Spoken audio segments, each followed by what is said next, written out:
te chegar. Ele é Tu és quem me guia. Quem me guia. Se a tempestade me alcançar, Tu és meu abrigo. Se o mar me submergir, a Tua mão me traz à tona pra respirar e me faz andar sobre as águas. Declare, Tu és o Deus da minha salvação. És o meu dono, minha paixão, a minha canção e o meu louvor. Declare ao Senhor Jesus. Se o sol se pôr e a noite chegar, Tu és quem me guia. Se a tempestade me alcançar, Tu és Ele é o nosso abrigo, meu abrigo. Se o mar me submergir, a Tua mão me traz à tona pra respirar e me faz andar sobre as águas.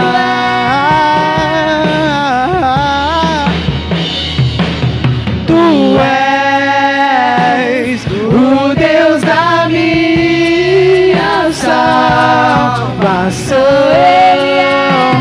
És o meu dono, minha paixão, a minha canção e o meu louvor. Pai, estamos na Tua casa para glorificá-lo com a nossa alma, com o nosso coração, para dar ao Senhor o louvor que lhe é devido, para mostrar, meu Deus, em todo o tempo, de que o Senhor sendo Deus, quem poderá lhe estorvar as mãos? Quem poderá lhe segurar? Quem poderá ser contra um mandado do Senhor? Quem poderá ser contra a glória do Senhor? Quem poderá, meu Deus, perder uma batalha, seja ela qual for, perder uma batalha para qualquer aspecto da vida? Ninguém jamais pode ser derrotado sendo utilizado ou utilizando do Teu poder, da Sua graça, da Sua glória, do Teu Espírito, do Teu louvor que é dado a cada um de nós. Deus, precisamos aprender a abundância da Sua graça.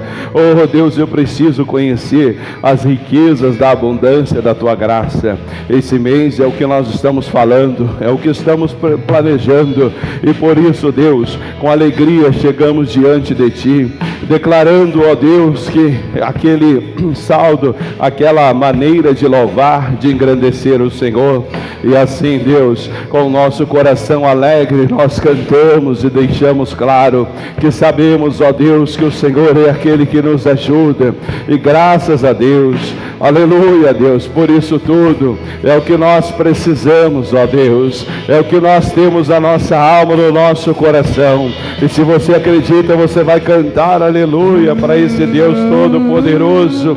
Ele é Deus, Ele é Senhor, e Ele está à nossa disposição. Alegria, alegria, aleluia, quer dizer alegria, louvado seja o nome do Senhor, engrandecido seja Ele que é o nosso Pai, Ele que é o nosso Deus, Ele que é aquele que morreu por nós, mas que ressuscitou e que hoje está à disposição, que está fazendo a obra, que está engrandecendo, que está glorificando, que está exaltando, que está fazendo valer a obra santa, a obra poderosa do Senhor, a obra que verdadeiramente só Ele pode fazê-lo. Não adianta lutar contra, não adianta desagradá-lo, não adianta ir contra a sua vontade, não adianta ir contra aquilo que Ele, Deus, assim estabeleceu. Para isso estamos, ó Deus, estamos glorificando, exaltando, bendizendo o Teu nome, estamos dando ao Senhor o louvor que lhe é devido, a honra, Pai. Tira de nós tudo aquilo que não convém, tudo aquilo que não é favorável, tudo aquilo que verdadeiramente não está de acordo, que não está propriamente, meu Deus, na direção do Senhor. Ajuda-nos, ó Deus, ajuda a Tua igreja, ajuda o teu povo, ajuda, meu Deus, o Teu servo, ajuda aqueles a quem o Senhor derrama. Precisamos dessa graça. Oh Deus, vem, Senhor, vem colocando a Tua glória, vem colocando a Sua honra, vem colocando a Sua dignidade, vem colocando a Sua santidade, a Sua habilidade, Pai. Nós precisamos, nós temos necessidade, nós precisamos, ó Deus, da Sua ajuda, do Seu apoio, da Sua glória, da Sua honra. Oh, relibasotante malasote terima, mereço talabariço te malassuri, nerebalassuri canto mahabassotori. Coloque a Sua graça, Pai. Coloque a Tua bênção, coloque a Sua honra, coloque a Sua glória a cada instante, Pai. Nós Te pedimos, ó Deus, e colocamos a nossa vida à Sua disposição para ser Deus, para nos abençoar, para nos honrar grande e abundantemente, em nome de Jesus. E digam graças a Deus. Dê para Ele uma linda e forte salva de palmas. Graças a Deus. Pode sentar em nome do Senhor Jesus. Boa noite a todos. Muito bem, estamos aqui na presença de Deus. Hoje domingo, já dia 21 de novembro. Estamos no mês da abundância da graça e o dom da justiça. Espero que você esteja ouvindo a mensagem que eu mando diariamente e que você possa também não só ouvir, mas meditar. A Bíblia diz que nós temos que meditar nas Escrituras. Bendito ou bem-aventurado o homem que nela medita. Meditar quer dizer pensar, quer dizer raciocinar em cima daquilo que você está ouvindo. Diz a Bíblia que este homem será bendito. Diz a Bíblia que ele será bem-sucedido em tudo que ele vier fazer. E tudo que ele fizer prosperará. Mas uma coisa interessante para quem gosta, quem ama a lei do Senhor e medita nela, é que Deus a compara com uma árvore plantada junto a ribeiro, cujas suas raízes vai até as fontes das águas, que representa Jesus, aquela pessoa enraigada, aquela pessoa realmente enraizada em Deus. E também é interessante que diz que essa árvore, ela tem uma característica: as folhas delas não caem, ela nunca perde as folhas. E é importante você entender esses detalhes, porque a gente aprendeu na escola que a tal da fotossíntese, né, aquele processo de purificação do ar, as partes verdes, as árvores principalmente, elas absorvem o chamado gás carbônico, faz todo um processo e lança o ar puro que a gente respira. Assim, então, se lá está dizendo que eu sou uma árvore, ou como uma árvore plantada junto aos ribeiros, diz que essa árvore, apesar dela dar fruto na estação própria, ou seja, ela dá fruto no tempo, no momento certo, mas essa árvore tem uma característica: as folhas não caem, as folhas não murcham. É aquele cristão que mesmo em luta, mesmo em batalha, mesmo em tempos difíceis, ele não deixa de vir à igreja, ele não deixa de ler a Bíblia, ele não deixa de adorar a Deus, ele não deixa de ser dizimista, ele não deixa de ser ofertante, ele não deixa nada dos princípios que Deus assim estabeleceu para ele. Essa é a característica. E tudo isso diz lá o salmista no Salmo 1, que isso é característica de quem ama a lei do Senhor e nela medita de dia e de noite. Então é isso que você precisa aprender a fazer, meditar de dia e de noite. Não diz que árvore justa ou árvore plantada junto ao ribeiro é aquela pessoa que simplesmente, vamos dizer assim, ora muito, que jejua muito, mas aquele que medita muito. Então veja a importância de você meditar nas Escrituras do Senhor. Vamos falar sobre isso, inclusive, a Bíblia, lá no livro de Hebreus, capítulo 4, nós vamos falar aqui um pouco sobre dois fatos tão importantes: a oração, que faz parte da nossa natureza espiritual, e vamos falar sobre a sede da vontade do homem, chamado coração. E é nesse coração que eu tenho que ter a abundância da graça e o dom da justiça. Se eu não tiver, Deus não pode ser Deus como gostaria em minha vida. E o responsável, na maioria dos casos, sempre na verdade, é a pessoa. Há casos que é o Satanás que está enganando a pessoa, mas há casos que é a própria pessoa que não se desperta. E versículo 1 do capítulo 4 de Hebreus diz assim: temamos, pois, porventura, que porventura, deixada a promessa de entrar no seu repouso, pareça que alguns de vós ficam para trás. Então ele diz aqui que nós temos que ter um determinado temor, ou uma determinada preocupação, de que depois que Deus deu a promessa, Ele espera que você avance em direção a essa promessa. Ele espera que a sua vida seja, como diz o livro de Romanos, de Coríntios, 2 Coríntios, que nós somos transformados segundo a sua imagem, de fé em fé e de glória em glória. Nós somos transformados como a imagem de Deus. Também tem outras passagens na Bíblia que fala que como Jesus foi aqui na terra, assim somos nós. Também tem passagem na Bíblia que diz que se Jesus viver por nós, nós acreditarmos nele, o que ele fez, o que ele é para nós, nós vamos fazer as mesmas coisas que ele faz e coisas maiores ainda. Então, quando ele diz aqui que existe uma promessa, está falando da terra prometida aqui neste caso, mas muitos ficaram para trás, muitos não entraram naquela terra prometida, muitos não chegaram aonde Deus queria que ele fosse. Qual o motivo? Versículo 2 diz aí: porque também a nós foram pregadas as boas novas, como a eles, mas a palavra da pregação nada lhes aproveitou, porquanto não estava misturada com fé para aqueles que a ouviram. Então, irmão, entenda bem, existe a natureza chamada fé que Deus deu para mim, Deus deu para você. No livro de Romanos diz que Deus repartiu uma medida de fé para cada um. No livro de 1 João diz que aquele que é nascido de Deus, ele tem a vitória, e a vitória é essa: a vossa fé que vence o mundo. Então, Deus, quando trouxe eu e você para o lado dele, quando nós fomos despertados das trevas onde vivíamos, do pecado onde estávamos, e fomos trazidos para o mundo espiritual, ele deu para nós, ele repartiu para todo cristão uma medida de fé. E essa medida não falta e nem precisa ter mais, é só aquilo no qual você precisa para que você alcance tudo aquilo que é proveniente da parte de Deus.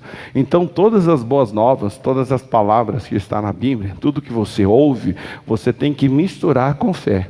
Se você não quiser agir atualmente, atuando pela fé, você não recebe coisa alguma. Mas não se pode esquecer que o Tiago também diz o seguinte: a fé sem obra é morta.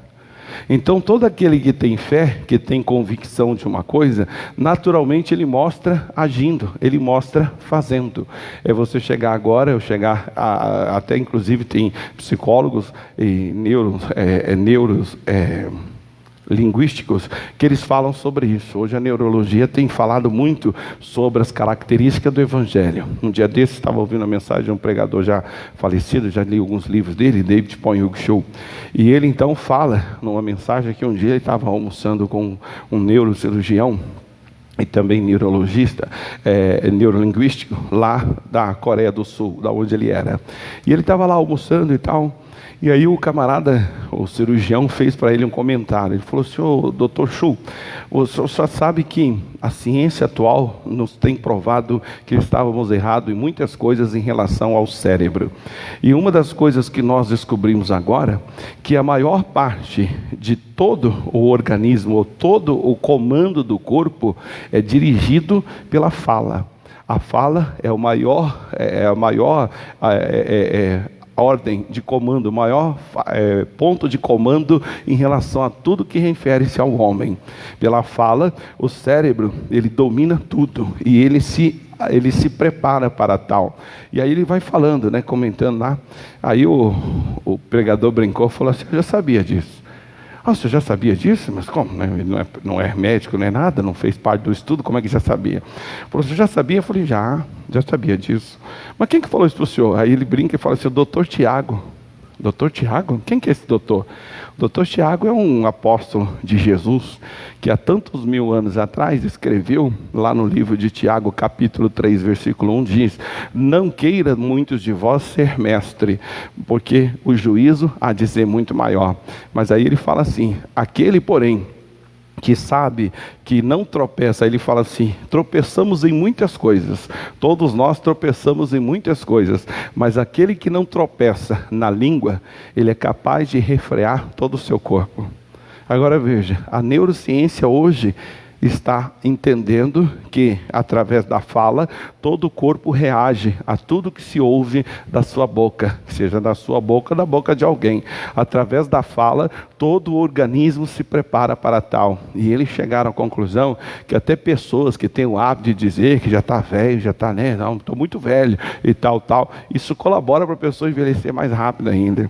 E outras mais coisas que eles estão provando hoje, através do estudo científico, comprovando que o que Deus escreveu, apesar do Tiago não ter sido médico, apesar dele não ter feito uma faculdade, mas ele era um apóstolo do Senhor, e aquele Tiago é o irmão de Jesus, e ele então, ele era irmão de Jesus por parte de Maria, é filho de José.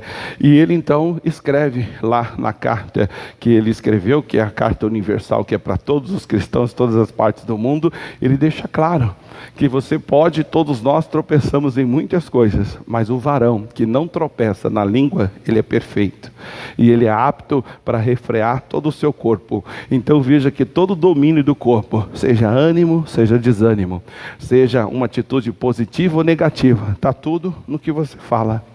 Está tudo no seu linguajar. E quantas são as pessoas que amam abrir a boca assim e falar assim um monte de besterol, e fala porcaria, horas e horas a fio. E muitos, inclusive os psicólogos, dizem isso, que quando a pessoa está ali falando, né, o psicanalista, ele está fazendo lá uma análise em alguém, quanto mais a pessoa vai falando do trauma, daquilo que aconteceu com ela, ele vai captando os pontos negativos e ele descobre aonde foi o ponto inicial daquele trauma de infância, daquela circunstância e tal. Ali está falando de um desabafo, e o cientista lá, ou que estudou a ciência, ele consegue detectar que o ponto falho, ou o gatilho que se diz, a pessoa tem, é quando se toca em tal assunto, quando se fala daquela situação. Porém, lá no livro de Tiago diz que o tropeço dessa pessoa, seja para fazer uma coisa, para tomar uma atitude, está no linguajar. Então o Tiago diz duas coisas. Primeiro, sem fé é impossível. Aliás, a fé sem obra é morta. Não tem como. Eu chegar para você, você tem lá, né, vamos dizer, uma habilidade culinária, e eu então te dou um dinheiro, te faço um pedido. Olha, faz um favor, fiquei sabendo que você faz aí uma feijoada assim muito boa, que você tem muito dom para fazer esse tipo de comida. Quanto é que você acha que gasta para fazer, sei lá, feijoada para 100 pessoas, 50 pessoas? E você então já tem experiência, já está acostumado a fazer, e eu então, você fala o valor, te dou na mão o dinheiro. A partir daí, eu não tenho mais que entrar em assunto algum. A partir daí, cabe você simplesmente confiando que sabe fazer a comida, você vai até onde é necessário, você faz as compras segundo as carnes que você acha mais agradável, mais propícia, você vai para sua casa e faz. Se eu te der o dinheiro, ou se eu nem chegar a te dar o dinheiro, você apenas diz para mim: eu sei fazer uma boa feijoada, e para por aí. Se alguém te perguntar: mas você tem certeza que você sabe? Tenho. Tem certeza? Sim. Você sabe fazer realmente feijoada? Minha especialidade. Para por aí. Não vai mudar em nada, filho. A feijoada não vai surgir, eu não vou comer, ninguém vai comer, ninguém vai saber se você realmente faz ou não a feijoada bem feita, como você diz. Assim é a palavra de Deus, meu querido. Aquilo no qual Deus diz, ela tem que ser colocada em prática, imediato. A prática pode ser ir fazer uma coisa, pode ser assumir e dizer, não faço mais, ou seja, o fato de você, sei lá, passar a falar uma outra coisa, seja lá o que for. Todo ato de fé exige, aliás, toda fé exige uma atitude. Se não houver atitude, não há fé. Se o Abraão não tivesse ouvido Deus lá em Gênesis 12, até hoje a história não existiria, na questão do povo de Deus. Não existiria os hebreus, não existiria nós, não existiria Jesus. Então tudo começa quando a pessoa aceita o que Deus fala e ela age, ela toma uma decisão, ela faz alguma coisa. Se ela não fizer, ela não está vivendo pela fé. Foi o erro daquele povo. Eles ouviam as palavras de Deus, ou as boas novas, sem ter sobre eles o compromisso de praticar. Se eu chegar para qualquer um de vocês agora e dizer, irmão, acabar o culto, você vai para sua casa? Você vai dizer, sim, vou para casa. E aí se eu te perguntar, você tem certeza que você consegue chegar em casa? Você, lógico, é óbvio. Você sabe onde você mora? Óbvio. Você sabe o seu endereço? Você cita. Mas se parar por aí, e você ficar ali na porta, tu vai morrer ali, filho. Porque até então você não vai chegar na sua casa. Você já sabe que para você ir para casa, você não só precisa acreditar, precisa saber onde é a sua casa, precisa ter consciência onde você mora, mas você precisa também andar até lá. Você precisa pegar um carro, se for o caso, entrar dentro dele e seguir para sua casa. Você precisa entrar dentro do ônibus para poder se mover para aquele lugar. Caso contrário, você está falando a verdade. Você sabe onde você mora, você sabe o endereço, aquela casa é sua de verdade, mas se você não for em direção a ela, faz diferença nenhuma. E assim é o mundo espiritual. Aquilo que Deus fala conosco, se nós não formos em direção àquilo, se nós não assumirmos aquilo misturado com a fé, ou seja, pegar aquilo que Deus falou, colocar fé naquilo que Deus falou e fazer, não adianta nada. E aí ele continua, ele vai falando aqui, no versículo 2, lá no finalzinho, nada lhe se aproveitou, porquanto não estava misturado com a fé aqueles que a ouviram. Vamos para o versículo 12. Aqui ele fala uma situação. Ele diz assim, porque a graça, a palavra de Deus é viva e eficaz. Então a palavra de Deus tem vida, ela é viva e ela é eficaz. Eficaz quer dizer que resolve, que dá jeito. Eficaz quer dizer inteligência, perspicácia. Sabe aquela ideia que a gente tem aí no dito popular, que a gente fala assim, para um bom entendedor, um pingo é letra. É simples assim, para um bom entendedor, um pingo é letra. Ela consegue passar, a sua ideia por uma pequena atitude, que seja um olhar ou uma palavra, já dá a entender tudo. Ela compreende assim, facinho a coisa. Então, assim, muito mais é a palavra de Deus. Ela é viva, ela tem eficácia, ela tem característica, ela tem possibilidade de fazer tudo aquilo pelo qual ela diz a palavra. Agora eu tenho que fazer a minha parte. Não adianta eu me negar. Eu me lembro o caso de uma vez eu estava pregando lá em Vila Maria. E aí, no culto das 2, tinha até poucas pessoas. E de repente, houve-se então um choro, bem alto no meio da igreja lá. E aí o pessoal já naquela de tudo é demônio, aquela coisa, todos os amores já ficaram tudo assim meio a risco. E na hora eu disse, olha, esquenta a cabeça, irmão. Deixa aí, é de Deus, isso aí é Deus falando com a irmã. Eu senti na hora ali que era algo exclusivamente espiritual. E a pessoa então chorou, tal, eu fiz a oração, expulsei o mal, aquela coisa toda, e aí acabou a parte da oração, eu passei para a parte dos dízimos e ofertas, aí eu perguntei para a pessoa, falei, vem cá, aí ela levantou a mão, pastor, posso dar um testemunho? Eu falei, pode. Naquele dia eu preguei Provérbios 17, que eu não lembro agora o versículo, que lá em Provérbios 17 tem uma declaração que diz o seguinte, aquele que paga o bem com o mal nunca se afastará da sua casa. E ali eu fui pregando, falei, pessoal, tem muita gente que está com o mal dentro de casa, porque o bem que ela recebeu da parte de Deus, o bem que ela recebeu de um parente, recebeu de um amigo, recebeu de uma pessoa, ela não retribui. Ela faz maldade com aquela pessoa que lhe fez tanto bem. E aí foi onde ela começou a chorar. Por quê? Ela era uma indigente, como ela mesma usou o termo, lá não sei onde, lá no nordeste do país, e ela então queria mudar de vida, queria ter algo diferente. E a tia dela aqui de São Paulo se ofereceu a ajudá-la, ofereceu a casa para ela vir morar, para ela vir fazer parte da família dela e tal. E a tratou o tempo todo como a sua própria filha. Gastou dinheiro com ela, pagou estudo, pagou isso, pagou aquilo outro e tal. E aí ela veio a arrumar um trabalho e ela se casou, teve uma filha e a tia dela tinha aquela filha como uma netinha de verdade dela, era aquela paixão toda. Aí um dia aconteceu um fato que ela não foi detalhista, mas ela deixou claro. A tia dela falou algo ou fez algo que ela se ofendeu, ela ficou chateada com o que a tia falou. A partir daquele momento, ela virou a cara para a tia, ela não deixava mais a tia se aproximar da neta, não deixava mais a tia falar com a criança, não falava mais com a tia, não quis nem saber de mais nada. E ela disse lá que, ela falou o tempo, eu não me lembro, isso aí que eu estou falando para você em 2007, faz 14 anos aí que eu falei que aconteceu isso. E ela então falou o motivo e qual era o tempo que ela estava sem atender a ligação da tia, sem permitir que a tia se aproximasse dela e nem da criança. Segundo ela mesma disse, da hora lá do testemunho, ela disse, olha, minha tia ficou deprimida, minha tia emagreceu, minha tia ficou extremamente abatida por falta principalmente da criança. E ela de pé falando, falou, pastor, mas eu entendi o recado, Deus falou comigo como nunca. Por isso ela chorava, e chorava alto. Ela disse, acabando o culto agora, eu vou direto à escolinha da minha filha, que eu vou pegá-la às 5 horas, parece. Era o culto da tarde. Ao pegar a minha filha, eu vou direto na casa da minha tia. Eu vou olhar no olho dela, eu vou pedir perdão e principalmente vou levar a minha filha para ela ter contato com a minha filha de novo e vou pedir perdão para ela em nome de Jesus. Foi bom ter vindo aqui hoje, eu precisava ouvir essa palavra. É isso aí. A carapuça serviu. Eu não tenho acesso à vida particular de seu ninguém.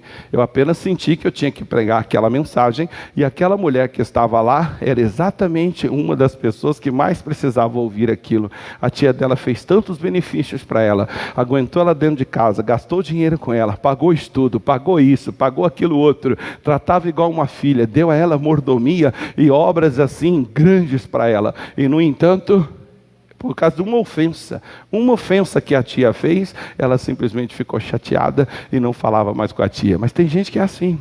Toda bondade que você possa fazer para ela é jogada na lata do lixo por um ato de erro, seja lá o que for, se é que foi errado, né? Ela mesmo falou que foi uma coisa que nem era para tanto, mas ela se ofendeu.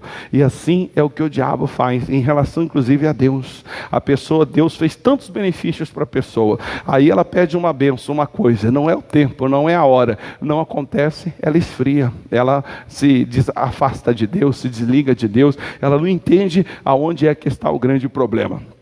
Diz aqui, porque a palavra de Deus é viva e eficaz, mais penetrante do que qualquer espada de 2 gumes, que penetra até a divisão da alma e do espírito, das juntas e das medulas, e é apta para discernir os pensamentos e as intenções do coração. Aqui que está o grande tropeço do homem. Quando ele está olhando a palavra de Deus, quando ele está lendo a palavra, quando ele está ouvindo a palavra, quando ele está orando, Deus está de olho nas intenções e os pensamentos do coração daquela pessoa. E é aí que muitos tropeçam. Olha o que diz o versículo 13. Não há criatura alguma encoberta diante dele. Antes, todas as coisas são nuas, estão nuas e patentes, quer dizer claras, né? Claras e presente, diante dos olhos daquele a quem temos que tratar. Ou seja, Deus vê tudo, Deus sabe de tudo, Deus conhece todas as nossas intenções, nossas necessidades. E aí ele diz no versículo 14 o seguinte: visto que temos um grande sumo sacerdote, Jesus, Filho de Deus, que penetrou o céu, retenhamos firmemente a nossa confissão. Ou seja, aquilo que a palavra de Deus falou contigo, aquilo no qual Deus deu para você fazer, você tem que reter, segurar firme a confissão. Confissão quer dizer repetição. A palavra no original hebraico, grego, ela quer dizer repetição. Então confessar é repetir. É que quando fala confessar, a pessoa leva logo para o lado do pecado. Então a pessoa vai lá e confessa os pecados que ela cometeu e tal. Também é confissão. Mas o Evangelho, segundo diz a regra, capítulo 3, diz lá que é a grande confissão. O Evangelho é considerado a grande confissão. E é dessa confissão que você consegue trazer à existência todas as coisas. Esses dias eu vi uma professora de hebraico falando o seguinte, ela disse, olha, nós somos a semelhança de Deus e temos que imitá-lo em tudo. Aí ela fala, Deus poderia ter criado todas as coisas e sem nada ter falado, mas Ele preferiu falar. Ele começou criando as coisas falando. Ele diz, haja luz, e a luz aparecia, haja isso, e acontecia, e assim foi. E Ele escreveu aquilo para ser contato. As palavras são consideradas semente, e nós somos pó da terra. Então a semente brota na terra. Por isso as palavras têm tanto efeito sobre a vida do homem. Por isso as palavras de Deus e as palavras dos homens têm tanto efeito na carne humana, porque somos pó, e é o pó ou a terra que produz o fruto, é ela que produz a semente. Se plantar semente de abacate não vai nascer jaca, se plantar semente de cupuaçu não vai nascer açaí. Cada um vai produzir segundo a sua espécie, e nós somos a terra aonde Deus planta a semente dele, que é a palavra. Porém, por outro lado, nós temos que colaborar, nós temos que ter fé, nós temos que ter a atitude de quem crê. O Abraão creu que era Deus. Sai da sua terra, da sua parentela, da casa do teu pai, e vá para a terra onde lhe mostrarei. Tem gente que, se fosse Abraão, pararia, mas ir para onde? Mostra para onde eu tenho que ir, se eu gostar eu vou. Fé é obediência, fé é a certeza das coisas que se espera e a prova daquilo que não se vê. Deus não tem que mostrar nada não. Ele tem que te dar a convicção de que aquilo que você tem que fazer é daquela forma que você tem que agir. No tempo certo, o que há de ser, será. Ou o que há de vir, virá. O que vai acontecer é de responsabilidade de Deus. A minha obrigação é ouvir, acreditar, ter certeza e ir em diante. Eu um dia estava conversando com um pastor, e ele estava falando sobre esse assunto. E aí na conversa ele disse assim, pastor, o senhor tem mais aí conhecimento do que eu, me ensina. Ultimamente eu estou assim com uma expectação ou expectativa de que algo ruim vai acontecer. Eu falei, peraí, irmão. Tem duas coisas aí que você precisa entender. Expectativa é uma fé, é um pensamento numa possibilidade de que aconteça. Agora a fé é a certeza que aquilo vai acontecer. Qual das duas você tem? Não, pastor, eu tenho a certeza de que algo ruim vai acontecer. Eu falei, então para por aí. A Bíblia diz tal coisa assim, assim, assado, você vai buscar Deus, porque a Bíblia diz que o prudente vê o mal e se esconde. Se Deus está mostrando para você e está dando a você essa convicção de que essa coisa pode acontecer, seja ela qual for, cabe a você agora agir. É orar, é vigiar em oração, e Deus te livra de todo mal. E assim depois aconteceu um fato que eu não posso aqui relatar, que vai até ficar chateado comigo. Mas enfim, a resposta veio. Mas olha a dúvida dele. Ele disse, eu estou com expectativa. É como o caso hoje. Hoje é domingo. Todo pastor tem a expectativa de que um cristão que tem a sua consciência em Cristo, que tem a sua vida com Cristo, ele pode não vir à igreja dia de semana por causa de trabalho. Claro, no domingo tem as suas exceções, mas domingo é dia do Senhor. Então se crê que ele se esforce o bastante para poder dar 2 horinhas da vida dele para Jesus. É a expectativa de todo pastor. Agora, se você chegasse para mim agora há pouco ali, ô pastor, o senhor tem certeza que vai vir X pessoas na igreja? Eu ia dizer não. E não tinha mesmo, e não tem. Pastor, o senhor tem certeza que essa igreja vai ter, sei lá, daqui a um ano, 500 pessoas? Não. Posso até fazer um trabalho, uma situação na expectativa de que cresça, mas certeza que vai ter aquele número de pessoas? Eu não tenho. Mas se eu tiver, se Deus me der esse entendimento e me der essa fé de que tempo tal haverá X pessoas na igreja, a partir daí basta eu acreditar, confessar aquilo e trabalhar para que aquilo aconteça. Fazer o que Ele manda que eu faça para que aquilo possa acontecer. E Deus vai analisar a intenção do coração. O missionário conta que o que ele falou é uma coisa que acho que todo pregador já passou essa tentação. Em pensar o seguinte: bom, vou fazer uma consagração, vou fazer uma reunião especial, Deus vai abençoar, vai ser assim uma grande bênção e tal. E aí, o bom é que as pessoas vão sair falando para todo mundo que lá naquela igreja tem um homem de Deus. Lá tem uma pessoa que realmente é abençoada por Deus. E quando ele ora, quando ele fala com Jesus, Deus responde, Deus faz um milagre. E aí, teoricamente, aquela igreja, aquele pastor fica famoso. E aí ele disse que um dia, numa oração, ele estava lá pregando para centenas de pessoas. E aí chegou lá uma pessoa paralítica, cadeira de roda. E ele então, ao ver aquela situação, já logo ficou empolgado com a história e diz: é hoje. Hoje Deus vai ser Deus, Deus vai mostrar que é Deus para todo mundo e tal, tal. E ele diz que ele ignorou os que estavam lá. A partir do momento que chegou o camarada com a cadeira de roda, ele até ignorou os que estavam presentes. E começou meio que quase que pregar somente para aquele camarada. Qual a intenção? A intenção dele fazer uma oração e o camarada ficar livre daquela legião, a pessoa sair daquela cadeira de roda. Mas no fundo, ele queria o bem daquela pessoa? Não. No fundo, ele queria glorificar o nome do Senhor? Não. Ele queria ficar famoso. Ele queria que todo mundo saísse falando para todo mundo que ele era de Deus, que lá na igreja dele o paralítico anda, que na igreja dele o doente é curado. É isso que atrapalha as nossas vidas com Deus. No caso dele, ele já contou isso várias vezes, e ele dá isso como exemplo. Quer dizer, Deus sabia que a intenção do coração dele não era pura. Os pensamentos que havia dentro dele não estavam pouco se importando com a saúde daquele camarada, ou até da glória à cruz do Calvário. O que ele queria é que o cara ficasse curado, para todo mundo sair falando o quanto ele é de Deus, o quanto ele é santo, o quanto ele é usado por Deus. E assim é o caso. Nós nos aproximamos de Deus, Deus fala conosco. Muitas das vezes nós não colocamos a fé em prática, ou não praticamos aquilo que Deus fala, e ainda queremos que Deus faça algo assim por nós, para que todo mundo saiba que nós somos de Deus, que nós somos muito santos, nós somos ungidos de Deus e aquela coisa toda. Mas não é essa a intenção. No Salmo 115, versículo 1 diz assim: não a nós, Senhor, não a nós, mas ao seu nome dai glória. Está lá escrito. Se todo mundo lutasse de fato pela glória do nome de Jesus, pelo poder que há no nome de Jesus, meu irmão, nenhum de nós passaríamos, quem sabe, 10% do que estamos enfrentando.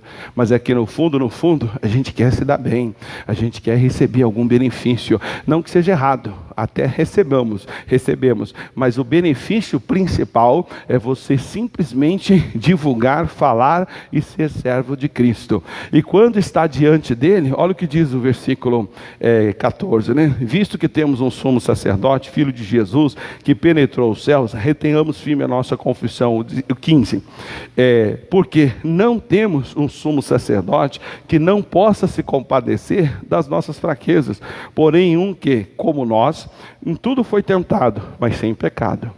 Por isso que ele diz que todas as coisas estão nuas e patentes. É chegar diante dele e mostrar, rasgar o verbo. Jesus, o Senhor sabe as minhas fraquezas. O Senhor sabe que eu sou fraco aqui, que eu sou fraco ali. Eu preciso da sua ajuda aqui, preciso daquilo ali, preciso daquilo lá. O Senhor sabe disso, sabe daquilo. É rasgar, literalmente. É ter ele como alguém que realmente sabe tudo que há no seu coração e que analisa as intenções do seu coração e do seu pensamento.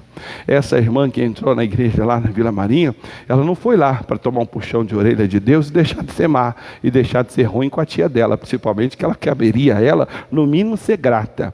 Você sabe que tem alguns livros que eu já li que fala a grande tragédia que a pessoa comete na própria vida dela, quando ela comete esse erro, pagar o bem com o mal. Alguém fez benefício para ela, alguém lhe beneficiou, mas aí então ela vira casaca e tem uma atitude má com aquela pessoa. Tem livro que fala sobre... tem um que eu li, agora eu não lembro o título em si. Não sei se é perigo da ingratidão ou mal da ingratidão. Um negócio assim. O livro é profundo em falar sobre isso. E assim nós fazemos com Deus. Somos ingratos ao que Ele fez muitas das vezes. Somos ingratos a uma pessoa que sempre nos ajudou. Aí estava naquele dia infeliz, naquele momento desagradável, fez lá uma coisa, falou uma besteira, e a gente já chuta o pau da barraca. Comigo não sou trouxa, não sou besta. E aí já era. Não sabemos que naquele momento o diabo até deve esfregar a mão. Falou, conseguiu uma morada. Ah, mas como assim, Satanás? Não, está escrito lá, ó, aquele que paga o bem com o mal não se afastará da casa dele. Ele me deu o direito de entrar lá. Ele me deu o direito de cutucar o filho dele. Ele me deu o direito de cutucar a esposa dele. E ele vai querer cumprir o que lhe é de direito.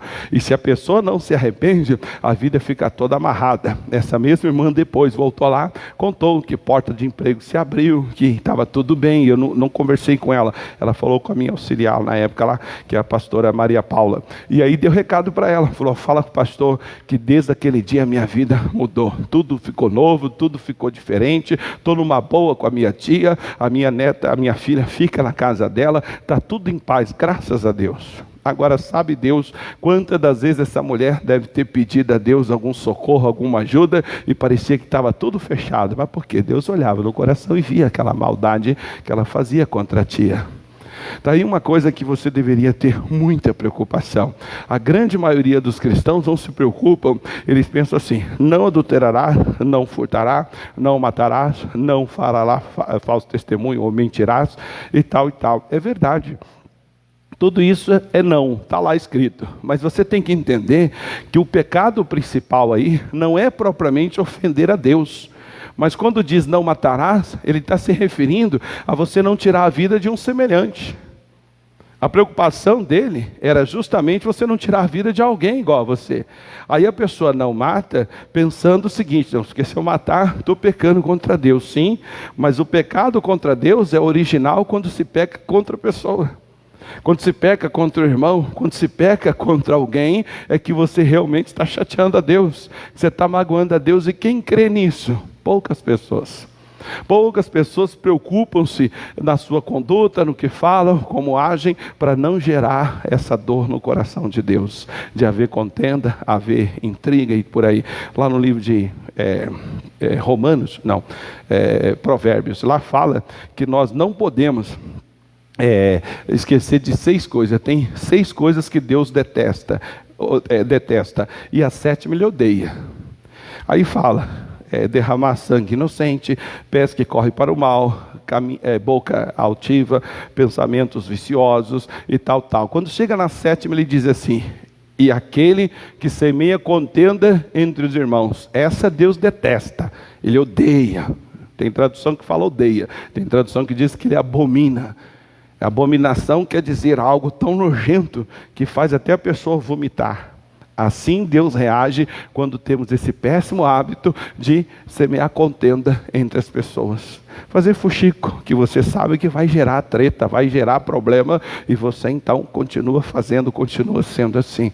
E aí você vai até Deus, Deus, eu quero te amar, eu quero te servir, eu quero ser um servo fiel, eu quero fazer o que o Senhor manda. E aí então, se ele pudesse falar assim, numa palavra, ele diria, então faça o que eu mandei fazer, amai-vos uns aos outros, e se vós amai-vos uns aos outros, verdadeiramente sereis meus discípulos.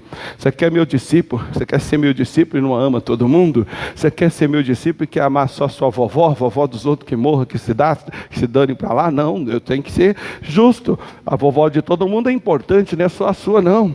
Você quer ser meu servo, mas quer amar só quem você gosta, só quem você acha de Deus, só quem você se agrada? Não dá, querido. Eu só posso fazer você meu discípulo se você for como eu disse lá em João capítulo 13, versículo 21. 26, ele diz assim, se vos amardes uns aos outros, verdadeiramente sereis meus discípulos. Então é isso, é você ter essa consciência. Então o fato, logicamente, que o adultério traz um problema terrível, acaba com a família, acaba com isso, aquilo, outro, mas o que Deus está preocupado? A chateação que vai causar na esposa traída, que vai causar no marido traído, a chateação do outro, que é a parte que entra na relação entre dois, que vai se arrebentar também. O que realmente acaba com o homem é isso, como alguém já disse, ali um livro falando sobre isso, e o camarada fala, o ato sexual em si é um ato natural da carne. Acabou, lavou, como alguém disse, está tudo normal. No que se diz respeito, a pessoa não vai ter ali uma situação física, não vai acontecer algo físico com ela, porque ela cometeu aquele ato. Porém, espiritualmente, moralmente, na vida de quem foi objeto do adultério, na vida de quem foi a vítima do adultério, ela está desgraçando a própria vida dela. Por isso, quando ele diz não, ele está se referindo a isso. Ame aquela pessoa que está dando em cima de você e não caia em tentação com ela. Não faça dela um objeto sexual. Não leve ela para o inferno. E não vá você para o inferno também não. Eu sou seu pai, eu não quero você lá. É isso que Deus gostaria que nós entendêssemos. E se nós entendermos, olha o que diz o versículo 16. Ele diz assim: cheguemos-nos, pois, com confiança ao trono da graça, para que possamos alcançar misericórdia e achar graça, a fim de sermos ajudados em tempo oportuno. Meu querido, quando eu vou falar com Deus, Ele tem um trono, e esse trono é da graça. É trono de favor e merecido. Ele está sempre à disposição para querer me fazer algo, mesmo que eu não mereça. Agora, ali está falando em obra. Quando a graça, está falando de graça, favor e merecido, ele está se referindo que não importa as obras que eu faça para me fazer mais santo ou menos santo, o que me santificou foi o sangue de Jesus. Porém, se eu tiver o meu coração sujo, se eu tiver o meu coração com problema em relação a qualquer pessoa que seja, eu então não agrado a Deus. Aí as minhas orações todas ficam impedidas. Deus acaba não sendo Deus como deveria. Então fique aí com a mensagem, depois a gente faz oração. Feche os seus olhos. Pai, que a sua graça e força esteja sobre cada um de nós. Que o Senhor entre em ação agora, destruindo toda e qualquer força de Satanás. Se nós não estávamos colocando fé naquilo que o Senhor diz, que o Senhor nos perdoe e que nós venhamos então praticar essa fé. E a partir de hoje, Deus, que o Senhor então nos mostre com toda a liberdade que o Senhor tem, aquilo que há de errado, aquilo que é a intenção do coração, pensamento e intenção do coração, para que a gente possa se corrigir, porque está escrito que os limpos de coração verão a Deus. E quem é limpo de coração, senão o que o Senhor disse em João 13, que lá diz: aquele que ouve as minhas palavras, vós já estáis limpo pela palavra que vos tenho dito. É a sua palavra que nos limpa, é a tua palavra que nos mantém santo, limpo diante do Senhor. E nós temos que crer nessa palavra, confessar essa palavra. Nós temos que chamar à existência as coisas que não são como se já fosse, até que aquilo conclua-se, até que aquilo apareça. E se nós estávamos errando nessa parte, que o Senhor nos perdoe e que não nos deixe mais cair nessa tentação de saber, de não ter controle do que fala, não ter controle no que pensa, não ter principalmente a consciência das intenções, dos pensamentos e do coração dentro de nós. Então coloque, Deus, essa sua graça, coloque essa sua bênção sobre nós, coloque, meu Deus, essa misericórdia sobre nós, coloque, meu Deus, essa compaixão sobre nós, para que nós possamos ir no trono da graça, sabendo que o Senhor nos atenderá, sabendo que o Senhor então olhará para nós com seus olhares de amor e de misericórdia, e nos atenderá na onde nós precisamos, ó Pai. Que o Senhor possa alcançar este homem, essa mulher, que o Senhor possa alcançar essa pessoa e dar a ela a graça da vitória, dar a ela a resolução dos seus problemas, dar a ela a vitória em todos os aspectos que ela possa viver, pois assim está escrito, que em todas essas coisas somos mais que vencedores por aquele que nos amou. Coloque então a sua bênção sobre nós, coloque agora, meu Deus, a sua graça, coloque, meu Deus, agora a sua dignidade e tudo que o Senhor tem prometido conforme a sua palavra. É o que pedimos, ó Pai. Cremos na vitória. E assim, Deus, eu creio que está destruído, paralisado e amaldiçoado tudo que provém de Satanás e dos seus demônios. E que a tua bênção, aquela que enriquece, que venha sobre nós, em nome de Jesus. E digam graças a Deus. Dê para ele uma linda e forte salva de palmas. Pois bem, agora guarde isso no seu coração e pratique. No livro de João, também no livro de, livro de Marcos, ele fala, e o livro de Mateus: quando estiverdes orando, se ali lembrardes que alguém tem alguma coisa contra você, deixe ali a sua oferta. Vá primeiro reconciliar com aquele que você sabe que está no vermelho contigo, vice-versa. Depois volte e faça a sua oferta. Ali deixa claro que Deus não troca, Deus é intransigente, Ele é inegociável nessa parte de ter coração limpo em relação a Ele, em relação às obras dEle, em relação a tudo que Ele faz, tudo que Ele fez. Essa é a regra. E se nós obedecermos, Ele estará sempre nos abençoando. Então você de casa que tem lá a sua fidelidade a Deus, está aqui ó, o nosso envelope de dízimos e ofertas que você pode então se utilizar. Tem esse aqui de dízimo, tem o outro que é de oferta muito semelhante. E atrás aqui tem as contas da igreja, que você pode escolher uma delas, faz a sua transferência, se melhor lhe parecer, e você manda pelo WhatsApp o seu dízimo. E nós então vamos fazer a oração, sempre abençoando você, e ao mesmo tempo vamos manter essa igreja aqui de porta aberta, acreditando, que tendo condições que Deus está usando você para manter esta igreja de portas abertas. E assim, cada membro de cada igreja faz a sua parte, e Deus vai te abençoando. Vamos estar orando ainda hoje, fazemos a oração, abençoar você, sua família, em relação à campanha da casa própria, e já nos preparando para domingo que vem, louvor e adoração, aonde eu convido você a estar conosco. Esse mês de novembro é o mês da abundância, da graça e do dom da justiça. Quem tem essas características, ele reina aqui na terra por um só, e o nome dele é Jesus, tá certo? Então você de casa, fique na paz, Deus te abençoe rica e abundantemente em nome de Jesus.